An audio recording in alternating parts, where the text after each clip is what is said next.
Je vais vous demander de me suivre 2 secondes pendant que je vous présente une petite métaphore. Imaginons que la vie, elle avait une petite graine de fleur. Elle décide de vouloir planter cette petite graine de fleur dans un pot de terre, sauf que les conditions dans ce pot de terre-là ne sont pas réunies pour que la petite graine puisse germer. Pourquoi les conditions ne sont pas réunies? Premièrement, parce qu'il y a d'autres plantes qui occupent ce pot de terre, elles sont énergivores, elles font un peu la loi. Et à côté de ça aussi, le terreau dans lequel on va planter cette graine, il n'est peut-être pas adapté à la graine en elle-même. Les paris de base, c'est que cette graine ne va jamais germer, elle ne va jamais croître, elle ne va jamais grandir. Pourtant, à la surprise générale, cette graine, elle va commencer un petit peu à germer et à planter ses racines et à se fortifier un petit peu au fur et à mesure. Et un jour, elle va enfin sortir de terre, faire une petite tige qui va se frayer un chemin au travers des pétales et des autres fleurs pour arriver au sommet et pouvoir absorber les rayons du soleil, se revitaliser, se renforcer, plonger ses racines encore plus profondément dans le pot de terre, se faire une place, et puis un jour devenir elle aussi une grande fleur, une grande plante. Contre toute attente, les conditions n'avaient beau ne pas être réunies, cette grande fleur, cette grande plante, elle existe aujourd'hui. Et cette grande fleur, cette grande plante, j'ai l'impression que c'est moi, c'est Silvio.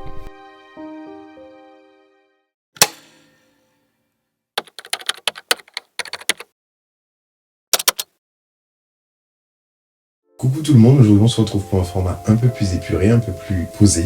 Pourquoi des Lululemon? Parce que je crois que c'est un petit peu la matérialisation de ce qui se passe là-haut dans ma tête et ici dans mon cœur. C'est un peu un espace où je veux partager mes pensées, mes ressentis, mes expériences de vie et inviter un peu tout le monde à collaborer sur le sujet, à discuter, à échanger nos expériences et pouvoir un peu créer une communauté qui soit bienveillante, je l'espère, et safe, sur laquelle on va s'appuyer pour grandir ensemble et puis essayer de créer un monde de demain qui sera beaucoup plus ouvert, plus attentif de l'autre dans son individualité, dans son expérience, dans son ressenti et dans sa façon d'interagir avec. Pour le premier épisode de Lululemon, je voulais un petit peu parler d'un sujet qui m'a particulièrement touché sur les derniers jours. C'est ce que j'estime être la recherche de sentiment d'appartenance. Je suis noir, gay et antillais et c'est quelque chose que j'ai l'impression que je fais depuis bientôt 29 ans. La recherche de sentiment d'appartenance d'une communauté, d'un endroit où je m'identifie entièrement. Et cette recherche-là, elle m'a fait vivre de nombreuses expériences qui font que je suis la personne que je suis aujourd'hui. Et cette personne-là, j'ai l'impression que des fois, elle ne se transmet pas de la meilleure des façons sur les réseaux sociaux parce que forcément on est caché derrière du contenu ultra produit, des choses qui ont toujours vocation à nous mettre en avant, à nous montrer sur notre meilleur jour, sauf que notre meilleur jour c'est pas forcément notre jour le plus authentique. Et moi je veux un petit peu créer une petite fenêtre où on peut voir le Silvio, le vrai Silvio, comprendre c'est qui Silvio, d'où il vient, qu'est-ce qu'elle a vécu et pourquoi les choses comme elles sont aujourd'hui. Je pense qu'il y avait quelque chose de particulier dans mon expérience que j'avais envie de partager. Même si la petite métaphore du début était très poétique, dans les faits, les choses sont un peu moins peut-être romantiques. Donc pour commencer, je suis né en Martinique. La Martinique, c'est une petite île dans les Caraïbes.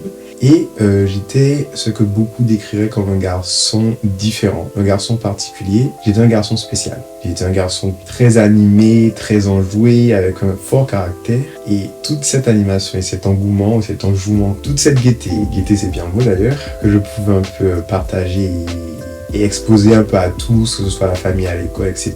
Ça a été source de beaucoup de petits questionnements, on va dire, et de petites remarques dès très jeune en fait sur mon identité. Parce que, comme je vous dis, je suis né en Martinique et j'étais donc plongé dans la culture antillaise, qui est une culture qui est très riche, qui est très intéressante, qui est empreinte de beaucoup de choses, de beaucoup de liens, qui a une vision spécifique et particulière sur les relations, sur la place de l'homme, de la femme, sur l'identité, sur beaucoup de choses. Il y a aussi un mélange avec une religion aussi et qui du coup s'entremêle, etc. à la culture antillaise. Et c'est une identité qui est assez présente et qu'on ne peut ressentir facilement. Et donc depuis tout petit, moi forcément étant né là-bas, je suis antillais, je suis martiniquais et il n'y a jamais eu de doute là-dessus. Cette gaieté en moi, elle provoque beaucoup de commentaires, de critiques et de remarques venant d'un peu tout le monde. Pourquoi tu te comportes comme ça? Pourquoi tu fais autant de gestes avec tes mains? Pourquoi tu parles autant avec tes mains? Pourquoi tu hoches autant le cou pour parler? Pourquoi tu marches comme ça? Pourquoi tu te tiens debout comme ça? Et c'est marrant parce que j'étais très jeune et la seule réponse que j'avais dans ma tête à cette époque, c'était vraiment de me dire mais en fait c'est pas quelque chose que je fais, c'est pas un rôle que je joue en fait, juste je suis un petit garçon, un enfant innocent qui exprime en fait toute sa personnalité au travers de son corps comme n'importe quel enfant devrait pouvoir le faire, sauf que malgré mon jeune âge, j'ai très vite compris que l'agacement que je pouvais ressentir auprès des personnes vis-à-vis de mon comportement, de ma façon de fonctionner, c'était quelque chose de sérieux et donc je les prends en compte et je me rends vite compte d'ailleurs qu'il va falloir que je me contrôle plus, que je me censure, que je fasse attention dans ma façon de me comporter. ces gestes qui semblent les heurter ou les déranger, il faut que je les maîtrise, il faut que je fasse attention. Et donc du coup, je deviens très méticuleux dans ma façon de me comporter, alors que je ne suis qu'un enfant. Et il faut dire aussi que je suis qu'un enfant, mais aussi j'ai ce petit côté, comme je vous l'ai dit, spécial, parce que je garde en moi un petit secret, c'est que je suis gay. Et beaucoup de personnes te posent la question de « comment tu peux savoir à l'époque que tu es gay, etc. » C'est que c'est pas quelque chose que j'ai su, c'est pas quelque chose que je me suis questionné, c'est pas quelque chose que j'ai cherché à savoir. C'est une évidence, c'est quelque chose que j'ai juste ressenti, c'est comme ça, c'est comme les hétérosexuels, il n'y a pas de questionnement vis-à-vis de tout ça. Dans mon cas, en tous les cas, il n'y a pas eu ce questionnement-là. Et donc, même si à l'époque, je ne connaissais pas encore le mot gay, il y a un mot que je connaissais à l'époque, c'était le mot macoumère. En macoumé, en Martinique, c'est un mot créole, c'est une insulte. Et ce mot, il m'a permis de savoir d'un très jeune âge que ce petit truc du coup que je gardais en moi, il fallait que je l'enfouisse encore plus, même s'il ne me posait pas de problème personnellement, parce que les gens autour de moi, comment elles parlaient de ces personnes qui ressentaient les mêmes choses que ce que moi je pouvais ressentir à l'époque, elles n'en parlaient pas en bons termes. Et donc du coup, je pense qu'à ce moment-là, j'ai vécu ce que j'appelle ma première incompatibilité d'appartenance, parce que j'ai commencé à me rendre compte que si je voulais être gay, je ne pouvais peut-être pas être antillais.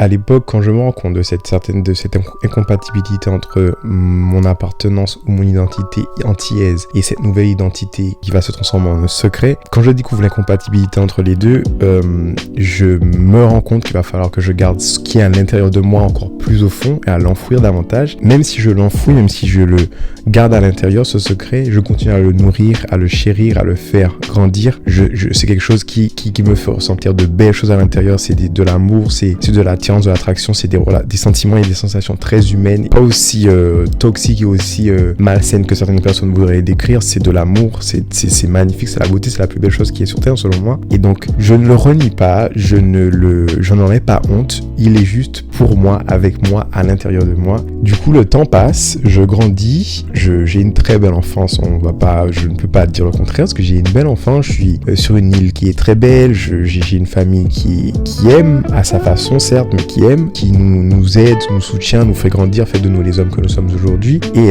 malgré tout ça, je souffre un peu en silence des insinuations à la maison, des discours un peu violents que je peux entendre au repas de famille, des moqueries qui se font des fois plus ou moins intenses à l'école, parce que ce que moi j'imagine être un secret à l'époque, j'ai l'impression que tout le monde me traite comme s'il était déjà au courant de ce secret, et donc du coup il me traite déjà avec ces présuppositions en tête, et il me traite forcément pas bien, pas gentiment. C'est des mini-violences, c'est des mini-agressions, et dans mon souvenir, malgré tout ça, mon secret était toujours ma plus grande fierté à l'intérieur. Les autres et leur violence ne venaient pas forcément abîmer ce petit secret à l'intérieur. Il était là, il n'avait pas l'air d'être apprécié par les autres, mais il était apprécié par moi, et franchement c'est tout ce qui m'importait à l'époque, c'était de savoir que moi j'étais juste bien avec moi-même. Mais malgré tout ça, je commence à grandir, et je me dis que il va falloir un jour que je puisse laisser respirer et sortir et voler de ses propres ailes ce secret, parce qu'il le mérite, parce qu'il n'est peut-être pas à l'endroit où on saura l'apprécier, mais je crois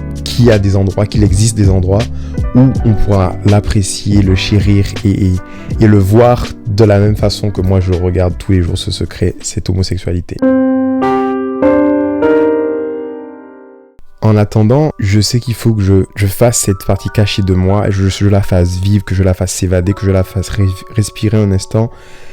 Et à défaut de pouvoir le faire dans la vraie vie, j'ai travaillé et découvert mes deux super pouvoirs que sont la créativité et l'imagination. Parce que avec ces deux outils, j'ai pu garder vivante et garder contente et garder pleine d'espoir cette partie de moi que je gardais cachée, parce que je lui inventais des histoires, je lui inventais des jours heureux, je lui inventais des expériences magnifiques, je lui inventais des terrains de jeu où elle n'aurait plus à se cacher, et donc je rêve tout le temps. Je rêve en écoutant de la musique, je rêve sous la douche, je rêve dans mon lit, je rêve en prenant le bus pour aller à l'école. Tout est fait pour travailler le psyché, et un peu comme créer un terrain de jeu à l'intérieur de moi où cette partie de moi qui est cachée, elle est de quoi se divertir et continuer à kiffer en fait. Je ne voulais pas en fait qu'elle se meure à petit feu à l'intérieur de moi tout simplement. Malheureusement, avec tous ces rêves, il y a une réalité qui s'impose très vite à moi, c'est le fait de me dire que malgré tout l'amour que j'ai pour mon île et ma communauté et ma culture, je vais devoir partir, parce que j'ai été pendant les 18 premières années de ma vie Silvio l'antillais, mais j'avais envie de pouvoir me donner l'espace pour pouvoir être quelqu'un d'autre, ou peut-être même pas quelqu'un d'autre d'ailleurs, être moi entièrement, pas à 75, ni à 50, ni à 25%, mais être moi à 100%. Et donc pour ça, je savais très bien que je pouvais pas le faire dans le contexte dans lequel j'étais à l'époque. Donc quand j'ai eu l'opportunité de partir, c'est la première chose que j'ai faite. Je suis parti. Et même si ça n'a pas été aussi violent que je le ressens aujourd'hui, il y a quelque chose en moi qui m'avait dit quand même que c'est triste de m'imaginer que je laisse derrière moi une partie de moi pour pouvoir accéder à une autre partie de moi. C'est comme s'il y avait deux salles à l'intérieur de moi et ces salles ne pouvaient pas se connecter. Elles étaient seulement connectées par une porte et je ne pouvais pas voir ce qui se passait dans l'une quand je voulais aller dans l'autre et vice versa. Et cette séparation-là, elle était insidieuse, elle n'était pas forcément aussi claire et évidente au début, mais en tous les cas, elle était bien présente. J'ai décidé de fermer les yeux sur elle en ce moment-là parce que comme je vous ai dit, ça faisait déjà 18 ans que j'étais en Martinique, que j'avais testé tout ce que j'avais à tester, j'ai l'impression, en tant que Silvio Lantillais. Et donc du coup, je voulais vraiment, j'avais qu'une seule hâte en fait, c'était d'expérimenter Silvio le gay. Alors l'expérience pour moi en tant que jeune homosexuel, ça fera l'objet d'une vidéo à part parce qu'il y a des choses intéressantes à dire et peut-être plus rentrer dans le détail, mais là aujourd'hui pour le contexte de cette vidéo là c'est peut-être un petit peu hors sujet, mais je pense qu'il faut en parler de cette expérience là et comment je l'ai vécu dès le début. Ça veut dire qu'à mes 18 ans, donc je suis parti de Martinique, je suis arrivé en France. En arrivant en France hexagonale, j'ai l'impression de revivre ou peut-être même de vivre tout simplement parce que toutes ces années-là, je me suis censuré, je me suis contrôlé et toutes ces choses qui au final nous font vibrer en tant qu'être humain, l'attraction, l'émotion, l'attirance, etc. C'est des choses que j'ai dû réprimer parce que je ne pouvais pas les ressentir pour les personnes pour lesquelles je voudrais les ressentir parce que le contexte n'y était pas. Et donc du coup, je commence mes premières expériences. Les expériences sont ce qu'elles sont. Je vous ai dit, je reviendrai dessus dans une autre vidéo. Et voilà, elles sont ce qu'elles sont, mais en tous les cas, le fait de pouvoir matérialiser tous ces rêves et toutes ces histoires que je me suis monté de toutes pièces quand j'étais plus petit et quand j'étais en Martinique, il me satisfait. Donc du coup, je vis, je tente, j'expérimente beaucoup de choses dans les 3 premiers mois où je suis en France. Et maintenant, avec le recul, je me rends compte de l'inconscience dans laquelle j'étais. Parce que malheureusement, et c'est le cas aujourd'hui, je parle de mon cas, mais c'est pour ça que je vous dis que Delululand, c'est un espace qui est commun. Parce que je sais que c'est pas une expérience qui s'arrête à moi. Je pense que c'est quelque chose qui est global pour les personnes homosexuelles et pour plein d'autres personnes, que ce soit une différence culturelle, etc. Où le fait de ne pas avoir pu faire les choses de manière innocente, plus jeune, on arrive à 18 ans et on est plongé dans des situations, dans des milieux qui ne sont pas forcément adaptés à recevoir un public aussi inexpérimenté et aussi jeune. Et c'est des expériences qui sont mentalement violentes, qui sont marquantes, qui peuvent être très traumatisantes et qui ne sont pas forcément les meilleures formations ou les meilleures introductions à ce que la vie s'apprête à être plus tard en termes, dans ce cas-là, en tous les cas de sexualité, parce que on va pas se mentir, les expériences que j'ai eues, elles ont commencé à générer chez moi un sentiment de gêne. Premièrement parce que je ne savais pas ce que je faisais, et donc du coup, je n'avais personne vers qui me tourner pour demander conseil, échanger, etc., et pouvoir avoir un avis. Je tentais, et je tirais mes propres conclusions seul, sans forcément avoir les outils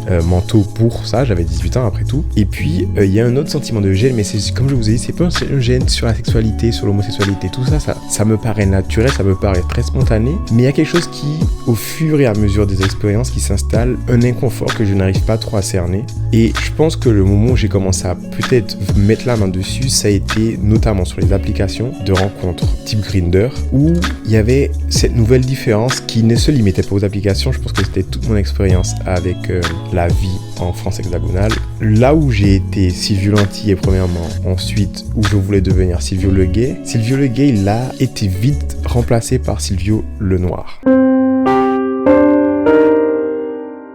Donc cette gêne dont je vous parle, elle est liée à cette nouvelle caractéristique que tout le monde semble relever aujourd'hui que je suis en France hexagonale, c'est le fait que je suis noir. Pourquoi ça me choque? C'est parce que je suis né en Martinique et donc c'était pas une caractéristique différenciante, tout le monde est noir. Donc on ne me le faisait pas remarquer, mais je savais très bien que j'étais noir. Sauf que là, on me le dit souvent, on parle, on le rattache à mes actions, on le souligne pas mal, c'est quelque chose que j'entends, on parle de mon accent, de comment je parle, donc je suis décortiqué sur un nouveau spectre. Là où j'étais décortiqué en Martinique sous le spectre de ce qu'ils estiment être des soupçons d'homosexualité, j'arrive ici en France et maintenant on me scanne, mais plus parce que je suis noir. Et donc à ce moment-là, dans mon intimité, je commence à me rendre compte que ma couleur de peau, mon physique, parce que je suis grand aussi, et peut-être mon comportement de l'époque, tout ça n'est pas anodinement traité par les personnes avec qui j'interagis. C'est-à-dire que les mecs, en l'occurrence, ils attachent ma couleur de peau à un comportement, ils s'imaginent, ils projettent sur moi beaucoup des clichés, des stéréotypes. Ça, je le sais aujourd'hui, mais à l'époque, je dirais même pas que c'était des clichés, des stéréotypes que j'imaginais, c'était plus de façon d'être. Il y avait des codes où je me sentais un petit peu cantonné à certaines façons d'être. Des commentaires vont commencer à sortir ou des remarques vont être faites, que ce soit en réel, que ce soit sur les applications, etc., qui vont me sonner très vite familières. En mode oui, un grand noir comme toi, tu devrais être peut-être plus viril, ou tu devrais pas parler comme ça, tu devrais pas te comporter comme ça. Ah, moi je pensais que t'étais plus masculin. Et plus on me le dit, et au début, comme je vous dis, je suis très innocent, j'ai 18 ans et c'est beaucoup d'informations à accumuler en même temps, d'un seul coup. J'ai pas forcément le discernement pour comprendre ce qui se passe. Mais n'empêche que plus on me le dit, plus je commence à sentir une gêne vis-à-vis de ça, parce que j'ai l'impression que Silvio le gay que j'ai libéré aujourd'hui, il est en train d'être renfermé dans Silvio le noir. Et donc, la liberté que je pense avoir gagnée, j'ai l'impression de la reperdre, mais non plus au sein de ma communauté antillaise, mais dans la communauté gay. Et je me sens, encore une fois, à devoir me censurer, à devoir faire attention, à devoir étudier mes gestes, mes paroles, mon comportement, pour pouvoir fitter avec ce que d'autres personnes veulent. Et comme je vous dis, c'est trop familier, c'est un sentiment qui me gêne, et qui va tellement me gêner qu'il va arriver un paroxysme où, tout d'un coup, tout s'arrête. Toute mon illusion, toute ma délusion, my delusional dream, il s'écroule, il se fissure au fur et à mesure, et un jour, oui, bam, il tombe de toutes pièces, il n'y a plus rien. J'ai l'impression à ce moment-là de me dire, en fait, je pourrais peut-être jamais tout simplement être moi, être Silvio.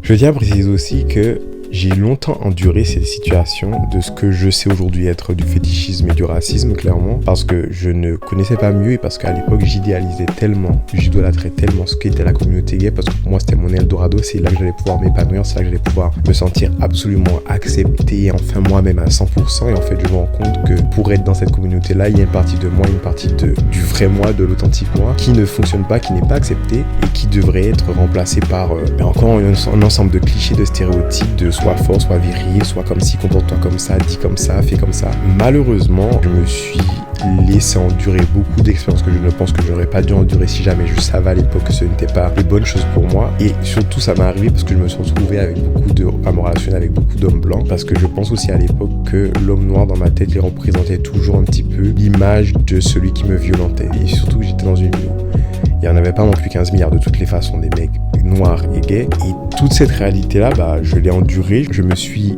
infligé ça, j'ai envie de dire, mais sans le faire volontairement ni consciemment, parce que je voulais croire en fait. J'arrive à la réalisation j'ai renoncé déjà presque dans mon cerveau à être antillais parce que je voulais être gay, mais en fait je me rends compte que peut-être que je vais pas pouvoir être gay parce que j'ai envie d'être simplement moi en fait. Et donc il y a encore une deuxième incompatibilité qui arrive, c'est parce que je suis noir.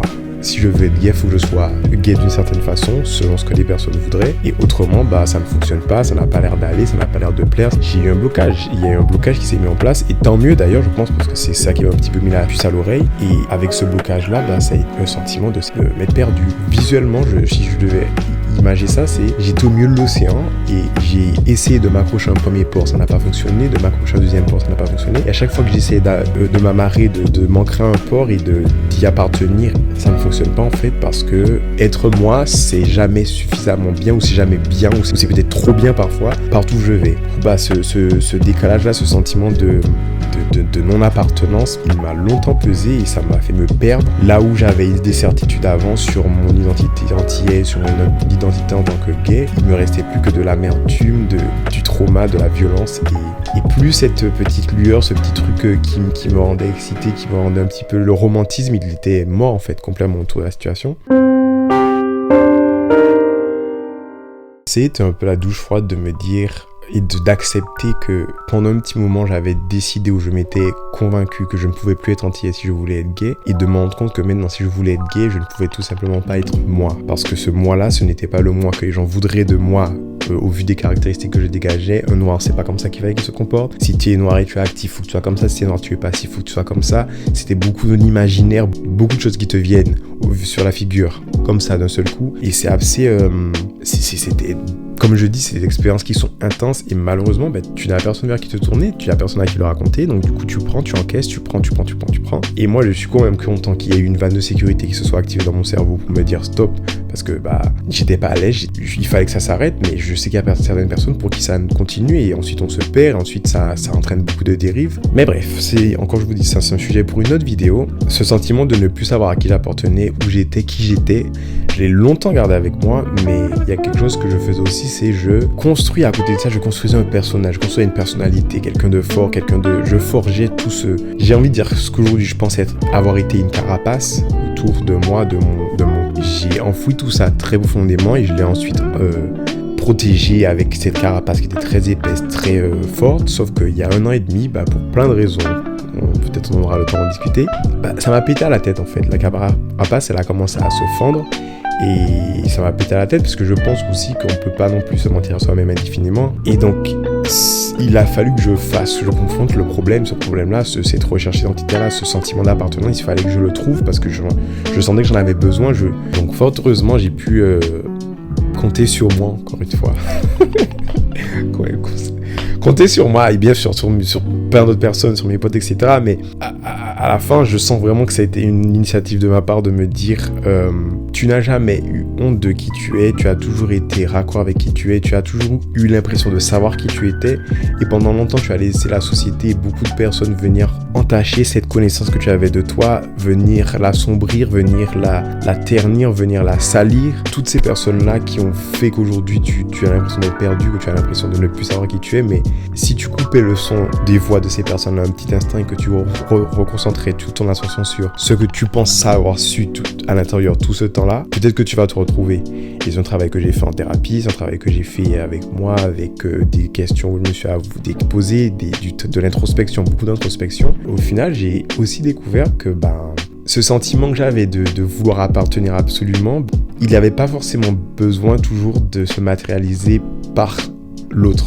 C'est-à-dire que le sentiment d'appartenance que j'ai si longtemps cherché et que je voulais vraiment ressentir, en fait, il ne pouvait pas non plus me conduire à me nier, à me censurer, à me mentir à moi-même, à faire semblant. Et autrement dit, il n'y a aucune communauté, aucune famille, aucune relation, aucune amitié, aucune situation qui devrait vouloir de moi ou attendre de moi que je ne sois pas qui je suis, que je sois quelqu'un d'autre, que je joue la comédie, que je fasse semblant. À partir du moment où j'ai eu cette réalisation-là, je me suis littéralement retrouvé. Je sais qui je suis. Un jeune homme de 28 ans, noir, antillais et gay. Je m'appelle Silvio, je suis créatif, je suis curieux, je suis bavard, j'ai un fort tempérament, je suis efféminé, j'aime la vie, j'aime la romantiser, j'aime rigoler, j'aime mes potes, j'aime dessiner, la photo, la création de contenu, j'aime parler, j'aime discuter, j'aime les autres. Et ça a toujours été en moi en fait. Et c'est malheureusement les interactions que j'ai pu avoir avec le monde extérieur qui m'ont fait douter, qui m'ont fait me remettre en question, etc. Mais d'une façon ou d'une autre, le positif qui m'est arrivé m'a permis d'être qui je suis aujourd'hui, mais le négatif qui m'est arrivé m'a autant permis d'être qui je suis aujourd'hui parce que ça a affûté encore plus mon compas et ça a encore plus permis de me découvrir sous des aspects encore plus intimes et encore plus intéressants et d'ancrer encore plus cette connaissance que j'ai de moi aujourd'hui, ce sentiment de m'appartenir réellement en fait. Si je devais résumer tout ça, je me dirais que je suis un Antillais, très fier de sa culture, d'où il vient. Je ne serais pas qui je suis aujourd'hui sans les Antilles. Je suis noir, surprise les gars. Je suis gay, je suis juste Silvio en fait. Et Silvio, c'est à la croisée de toutes ces réalités-là. C'est variant, c'est changeant, ça évolue, ça va, ça vient.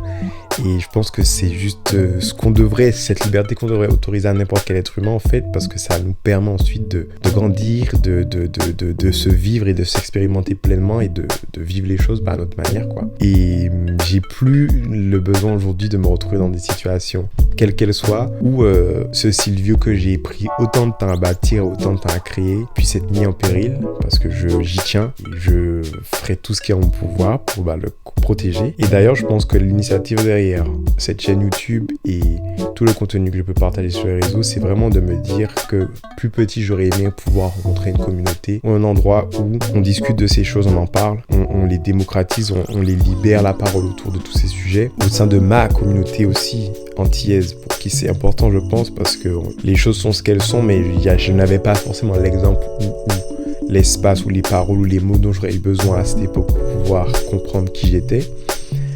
Alors, je vais terminer cette vidéo-là en disant au petit Silvio, petite Silvio qui pourrait se reconnaître en regardant cette vidéo-là, même pas forcément petit, toutes les personnes qui se reconnaissent dans cette vidéo, je veux que vous sachiez que nous sommes des soleils. Autour de nous, on rayonne, on brille, on caresse les gens d'une chaleur, on caresse leur peau, on les fait se sentir bien. Malgré toutes ces belles choses, il y a certaines personnes qui ne vont pas savoir apprécier ces caractéristiques qui nous sont propres.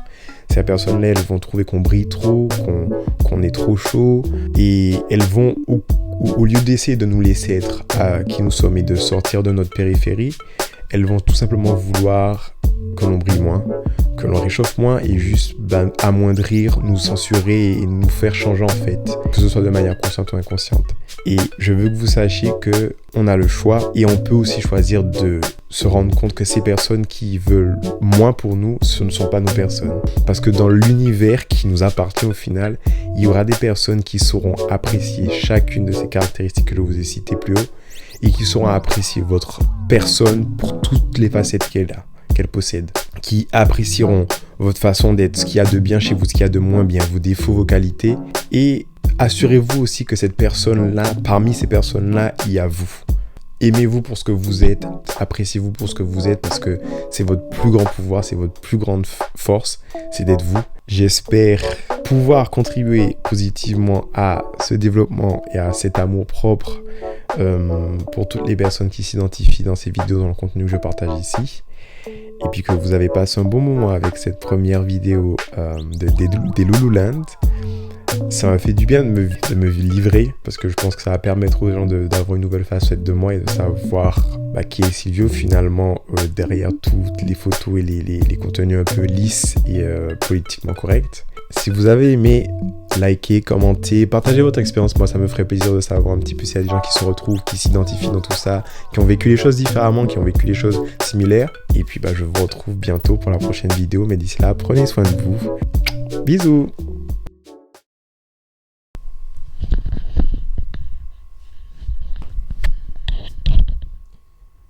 Waouh!